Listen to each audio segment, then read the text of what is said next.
From Wana Brands, welcome to Enhance Your Life. I'm your host, Jonathan Small, and each week I talk to people from all sorts of professions and backgrounds about how cannabis has enhanced their lives and how this healing plant can enrich your life too. Hey everybody, welcome to the Enhance Your Life podcast. My name is John Small and I am your host, and I'm thrilled to introduce you to our guest, Ciara Bourne. And Ciara is a digital artist based in Denver, Colorado, and she just created a one-of-a-kind digital art NFT. And you ask, what is an NFT? Well, where have you been hiding? An NFT, for those who don't know, is a non-fungible token, and we'll talk about what that is. And her digital art NFT is called Joint Venture. And Ciara has created this to raise money and awareness for the Cannabis Impact Fund, which promotes equity and racial justice in the cannabis industry. As we said, this is a joint effort, and Ciara worked in conjunction with cannabis brands such as Native Roots and Wana Brands, which is the sponsor of this podcast. And those companies have also offered their products as part of the auction. And let me just tell you a little bit about what an NFT is. I did a little research. They were launched in 2017 on the Ethereum blockchain, and since then, they have quickly caught on in the rapidly growing digital art world, as many buyers are eager to support emerging artists while also securing an exclusive ownership stake in a unique digital token. And these digital tokens can be collected, they can be sold, they can be traded, and they have exploded in popularity. People are making millions of dollars off of them. I think the NFT market grew by nearly 300% in 2020, and some of the sales topped $2 billion in the first quarter of 2021. So this is a good business to be in, and this is a great cause. Ciara, welcome to the podcast. Thanks so much. I'm happy to be here. I'd love you to share with us a little bit of your background as an artist, a digital artist. Tell us a little bit about how you got into art and then how you sort of got into this digital art scene. Well, I grew up always loving art. I've always been an artist, like when kids were taking sports classes, I was taking watercolors. So always been an artist. So by the time I got to college, I decided to study graphic design because I really wanted my art to reach more than just a gallery audience. I saw graphic design as an opportunity to get a message out there to more people. So I've been doing graphic design since then. And then this past year, I've gone to work from home because of the pandemic, which has given me a lot more time to work on my personal art. And I wanted to really combine some of those techniques that I learned through graphic design and some of the software that I know with art. So that's how I landed with digital art. And of course, this past year has been crazy. Yeah. And we've all been through a lot. And so I wanted to express myself through my art. And as I started to post more of those issues on social media, I got a lot of positive feedback. So then it kind of became my mission to use my art to create change. For sure. And you're really doing that. So tell me how the Native Roots and how Wana discovered you. Like, how did you come into their awareness?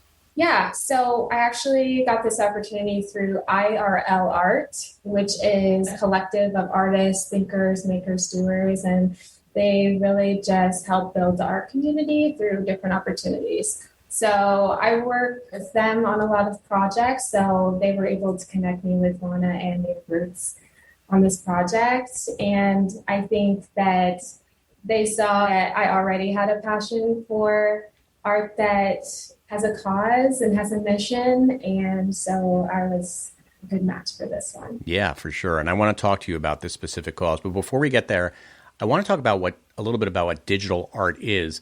Can you explain to me and to the audience kind of what you mean by digital art? Yeah, digital art is basically taking techniques that are used traditionally, like painting and drawing, but rendering digitally. So it could be illustrations using programs like Procreate, Adobe Illustrator, After Effects. They can be animated. Anything that basically I don't know. It's digital. I don't know. That's digital, right? That lives in the digital universe. And these artworks live digitally, right? There's no kind of, they're created digitally and they live digitally. They don't like hang on a wall. They don't sit on a floor. I mean, I guess they could if they were on a screen. Exactly. But the point is that they're completely done digitally and exhibited digitally. So when you sell this art, do you sometimes sell it as a digital piece of digital art? Like, I know, aside from what we're doing with the NFT. Yeah. So there are ways to sell your art digitally besides NFTs, although I wouldn't say that there's a huge market for it, just due to the fact that digital art can be easily, someone could screenshot your piece of art, throw it on the internet, and it could be anywhere. So that's why NFTs are really valuable, because it does create that one-of-a-kind, unique piece for you. But there are other ways. You could maybe design a phone background, or you could design, there's different ways of doing it, but I wouldn't say that there's a huge market for it in general. So the primarily market for the digital art is the NFT. It really is an art form that is monetized through the NFT. And explain to us, I explained a little bit about how NFT works, and we're both like not technical people, so maybe we're not the best people to explain this, but tell me a little bit your understanding of how the NFT works and what an NFT really is. Yeah, so from my understanding, NFT is a non-fungible token, like you said. So non-fungible basically means that it's unique, it can't be replicated, it can't be broken into smaller pieces, and it uses blockchain technology to do this and create this like unique digital signature, basically. So once your NFT is minted on the blockchain, every transaction that's recorded, which is really important for the art world, because you can create that unique piece that's forever documented, and then your collectors can now have that proof of ownership and that record permanently. So that really creates a lot of scarcity and a lot of value. Right. So this is an original, the people are paying through an NFT for the original rendering of this digital design. Yes, people can cut and paste this and do like GIFs or whatever, but this is what people are buying is the original, the first time you did it, and the one and only version of it, which is great because the internet has kind of made art and things of creative nature kind of very shareable, but yet people aren't really getting reimbursed for their work. So the NFT is a great invention in that way because it helps artists to really be properly compensated for their artwork. Exactly. And, a painter can create a beautiful painting that is one of a kind, and there's only one of those, and they can have collectors, right? But a digital artist before NFTs couldn't do the same thing until now. Joint venture is not your first NFT, right? No, I have a family member that is a collector, so he let me know about them. He introduced me to them. And after I fully understood what they were and their potential for the art community, I had to try it myself. So I minted a few pieces just to test how it would go. And since then, I just kind of use it as a part of my toolbox, as an artist. There's different ways that I can connect to collectors and the people who love my art. And this is just, one more way that I can do that. Do you do any art other than digital, or right now are you primarily just a digital artist? Primarily digital. I'm really focusing on that, and I'm really having fun with that. So I'm doing that for now, and I'm always exploring new ways. It's exciting to me to kind of like take it one step forward. And so I've been learning 3D digital art, doing more animation, exploring those avenues. So, all right, so let's talk about joint venture. What came first, the idea for this art, or were you sort of assigned the project through your collaborators here, Wana and Native Roots? They described wanting to create an NFT that was going to be auctioned and sold for charity. And they just wanted whatever my interpretation would be. So that was nice because I could just create whatever I was inspired to create, and I had that freedom. So I knew what it was for and I knew the cause, but the content was up to me. Now, the cause, is that a cause that's personal to you? Talked a little bit because you said you wanted to do art that creates change. Do you have a personal association with this issue of, social equity, unfair, criminalization for minor cannabis crimes, racial injustice around cannabis? Are these issues that have a relevance in your life at all? Yeah, I mean, the Cannabis Impact Fund, which is the charity that this is benefiting, they work towards advancing racial injustice in the cannabis industry. We know that Black Americans and communities of color, they have like a disproportionately affected by the war on drugs. We know that a lot of dispensary owners are white predominantly. Mm-hmm. So these are obviously issues that are important in general. And then myself being a person of color, living in Colorado and being passionate about racial injustice is definitely, it hits close to home. Yeah. And, being a Coloradoan too, the cannabis industry is all around. So I think it's just important to use my talents, my abilities to help them propel that message forward. If you don't mind sharing, what is your relationship to cannabis personally? Do you use cannabis? Are you a kind of light user, heavy user? Do you mind sharing that with us? Yeah, I'm not a huge recreational user. And I think a big part of that was, back in the day growing up, it wasn't legal. Where did you grow up? In Colorado, in Fort Collins. Was there sort of a stigma around cannabis? Yeah, absolutely.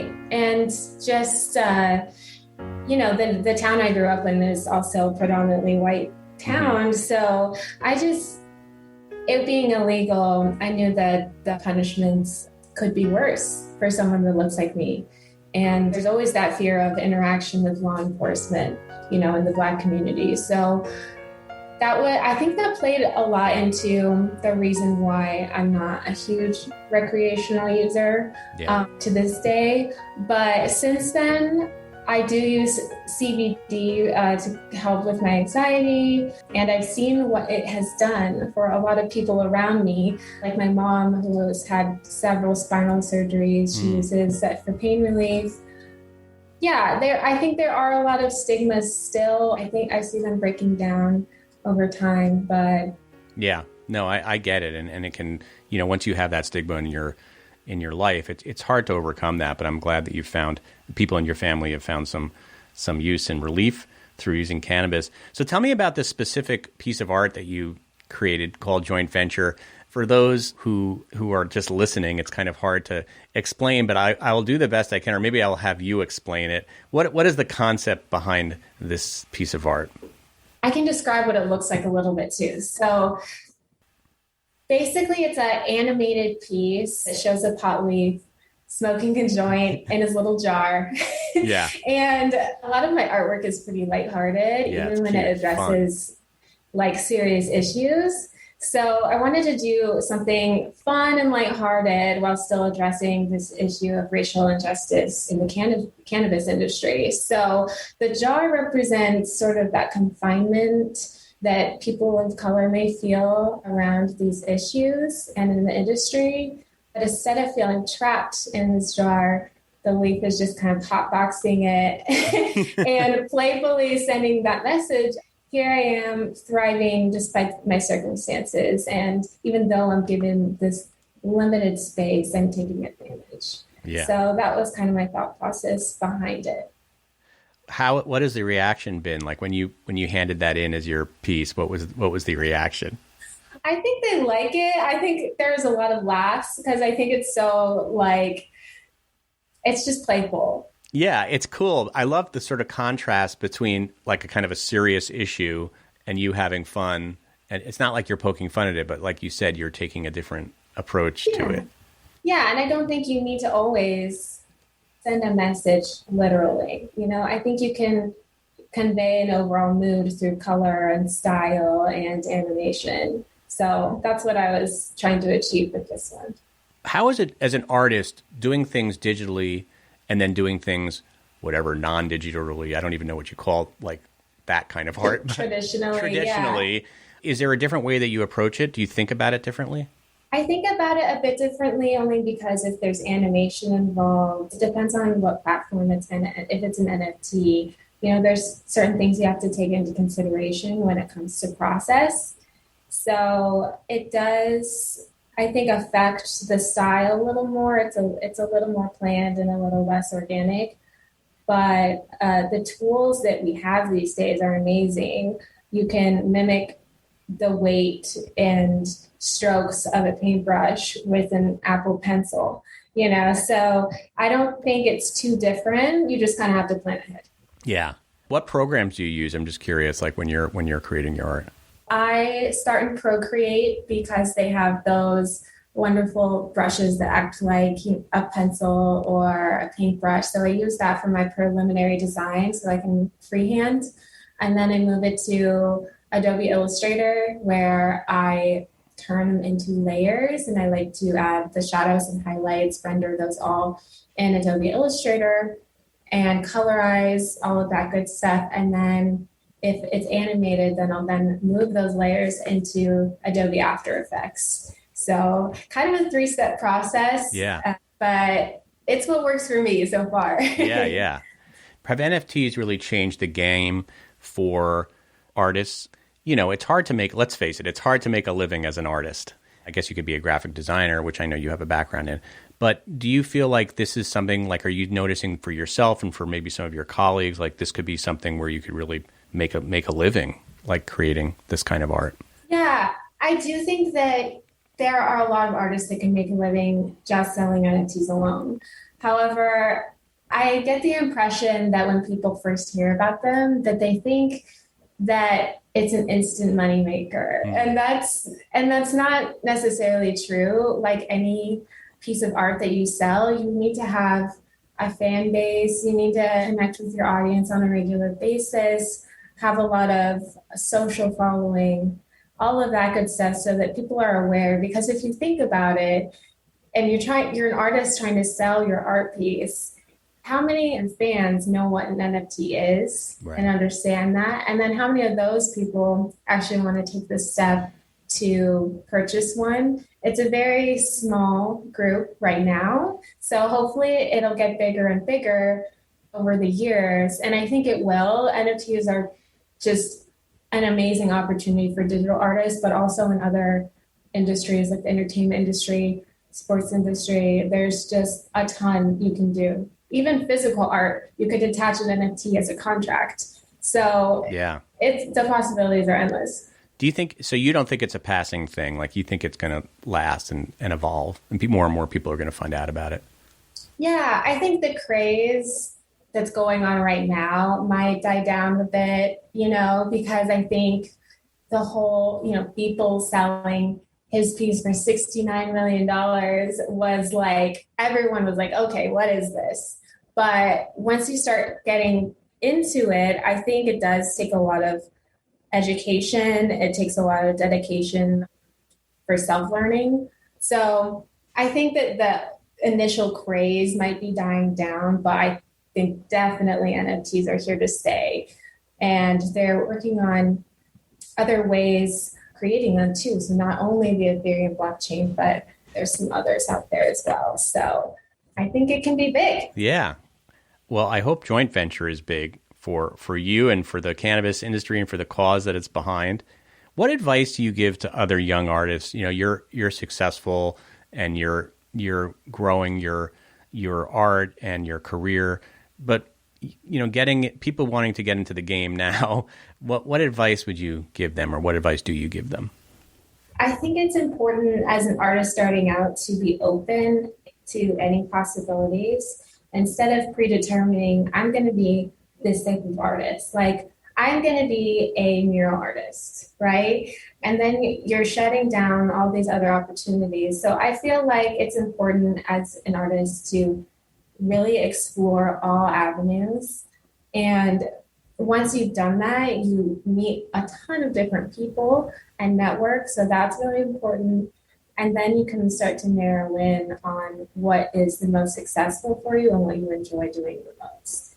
So that's kind of where I've been. I was just kind of doing everything. Yeah. So now I'm narrowing it in and saying, okay, I really love digital art. There's this new thing called NFTs that I can do. And so why not go down this route? So yeah. That makes sense.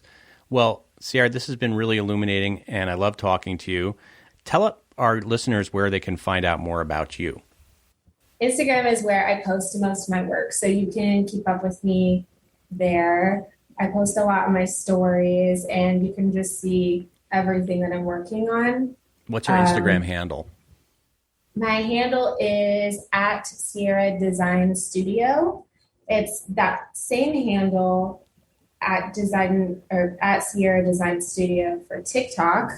So I do TikTok as well, and then Twitter is Ciara Design _. So you can find me on all my social channels. I'm working on my website right now, and I do have an Etsy shop up as well with some of my popular prints for purchase. So that's awesome. Well, it's Ciara, Ciara for all those wondering how you spell it. Yeah, Ciara Bourne, Borne, like the Bourne identity. And we look forward to seeing much more of your work in the future. And thank you so much for doing the interview. Thank you so much. It was fun. Enhance Your Life is brought to you by Wana, the #1 infused product in North America. Wana's entire process is designed to deliver the same great experience time after time. They have spent years fine-tuning their recipes so that their products are delicious, consistent, and potent. For more information, head on over to wanabrands.com. That's Wana, WANA, brands.com.